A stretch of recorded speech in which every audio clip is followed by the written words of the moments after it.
द्रौपदी जन्म। जब पांडव तथा कौरव राजकुमारों की शिक्षा पूर्ण हो गई तो उन्होंने द्रोणाचार्य को गुरु दक्षिणा देना चाहा। द्रोणाचार्य को पांचाल नरेश तथा अपने पूर्व के मित्र द्रुपद के द्वारा किए गए अपने अपमान का स्मरण हो आया और उन्होंने राजकुमारों से कहा, राजकुमारों, यदि तुम गुरु दक्षिणा देना ही चाहते हो तो पांचाल नरेश द्रुपद को बंदी बनाकर मेरे समक्ष प्रस्तुत करो। यही तुम लोगों की गुरु दक्षिणा होगी। गुरुदेव के इस प्रकार कहने पर समस्त राजकुमार अपने अपने अस्त्र शस्त्र लेकर पांचाल देश की ओर चल दिए। पांचाल पहुंचने पर अर्जुन ने द्रोणाचार्य से कहा, गुरुदेव, आप पहले कौरवों को राजा द्रुपद से युद्ध करने की आज्ञा दीजिए। यदि वे द्रुपद को बंदी बनाने में असफल रहे तो हम पांडव युद्ध करेंगे। गुरु की आज्ञा मिलने पर दुर्योधन के नेतृत्व में कौरवों ने पांचाल पर आक्रमण कर दिया। दोनों पक्षों के मध्य भयंकर युद्ध होने लगा, किंतु अंत में कौरव परास्त होकर भाग निकले। कौरवों को पलायन करते देख पांडवों ने आक्रमण आरंभ कर दिया। भीम तथा अर्जुन के पराक्रम के समक्ष पांचाल नरेश की सेना हार गई। अर्जुन ने आगे बढ़कर द्रुपद को बंदी बना लिया और गुरु द्रोणाचार्य के समक्ष ले आए। द्रुपद को बंदी के रूप में देखकर द्रोणाचार्य ने कहा, हे द्रुपद, अब तुम्हारे राज्य का स्वामी मैं हो गया हूँ। मैं तो तुम्हें अपना मित्र समझकर तुम्हारे पास आया था, किंतु तुमने मुझे अपना मित्र स्वीकार नहीं किया था। अब बताओ, क्या तुम मेरी मित्रता स्वीकार करते हो?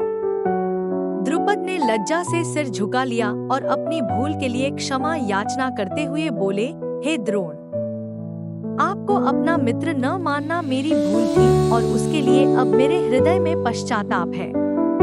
मैं तथा मेरा राज्य दोनों ही अब आपके अधीन है। अब आपकी जो इच्छा हो करें। द्रोणाचार्य ने कहा, तुमने कहा था कि मित्रता समान वर्ग के लोगों में होती है। अतः मैं तुमसे बराबरी का मित्र भाव रखने के लिए तुम्हें तुम्हारा आधा राज्य लौटा रहा हूँ। इतना कहकर द्रोणाचार्य ने गंगा नदी के दक्षिणी तट का राज्य द्रुपद को सौंप दिया और शेष को स्वयं रख लिया। द्रोण से पराजित होने के उपरांत महाराज द्रुपद अत्यंत लज्जित हुए और उन्हें किसी प्रकार से नीचा दिखाने का उपाय सोचने लगे। इसी चिंता में एक बार वे घूमते हुए कल्याणी नगरी के ब्राह्मणों की बस्ती में जा पहुँचे।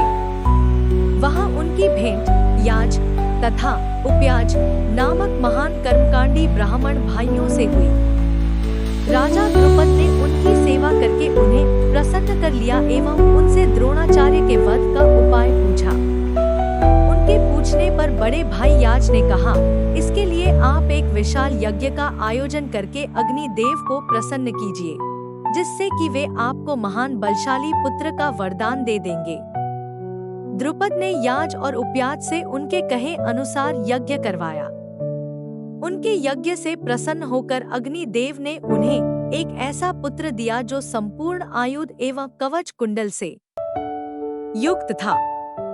उसके पश्चात उस यज्ञ कुंड से एक कन्या उत्पन्न हुई, जिसके नेत्र खिले हुए कमल के समान देदीप्यमान थे, भौहें चंद्रमा के समान वक्र थी तथा उसका वर्ण श्यामल था। उसके उत्पन्न होते ही एक आकाशवाणी हुई कि इस बालिका का जन्म क्षत्रियों के सहार और कौरवों के विनाश के हेतु हुआ है।